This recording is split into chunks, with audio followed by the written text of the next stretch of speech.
মাঠ কিংবা মাঠের বাইরে বিতর্ক যেন কিছুতেই পিছু ছাড়ে না সাকিব আল হাসানকে। আলোচনা বা সমালোচনা সবকিছুতেই থাকতে পছন্দ করেন এই অলরাউন্ডার। তবে এবার পুরোপুরি ভিন্ন একটি বিষয়ে আলোচনায় সাকিব।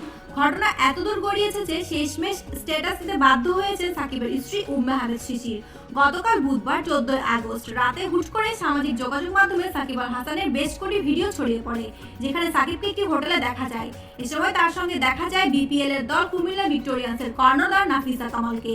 বৃহস্পতিবার 15 আগস্ট নিজের ভেরিফাইড ফেসবুক পেজে এক স্ট্যাটাসে শিশির লেখেন, আপনার হয়তো তার ক্যারিয়ার এবং পছন্দ নিয়ে ব্যক্তিগত মতামত থাকতেই পারে, তা আমি অস্বীকার করব না। প্রত্যেকেরই বাক স্বাধীনতা আছে, কিন্তু দয়া করে এটি আমাদের সম্পর্কের সঙ্গে মেশাবেন না। সে একজন অসাধারণ স্বামী এবং বাবা। সে সবসময়ই আমার প্রতি বিশ্বস্ত ও সৎ ছিল, আর এমন কিছু করবে না যা আমাকে আঘাত করে।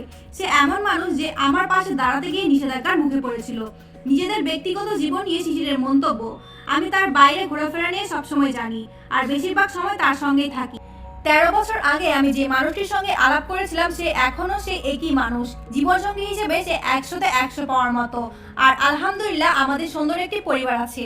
সামাজিক মাধ্যমে ছড়িয়ে পড়া কিছু ছবি ও ভিডিও নিয়ে শিশিরের বক্তব্য, যারা এমন করছেন তাদের প্রতি আমি বলতে চাই, এসব করে আপনি কিছুই অর্জন করতে পারবেন না। আমি চুপ থাকতে চাই, কারণ সত্যটা আমার ভেতরেই আছে। কিন্তু কিছু অপ্রয়োজনীয় ফোন কল এবং মেসেজের কারণে আমি বিষয়টি পরিষ্কার করতে চেয়েছি। তার এখন পাকিস্তান সিরিজে নজর দেওয়ার সময়, আর আমি আমার পরিবারের দিকে নজর দেব।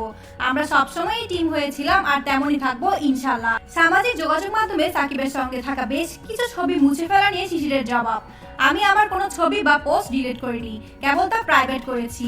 আর ছবি বা পোস্ট কখনোই কোনো সম্পর্ককে বিচার করতে পারে না।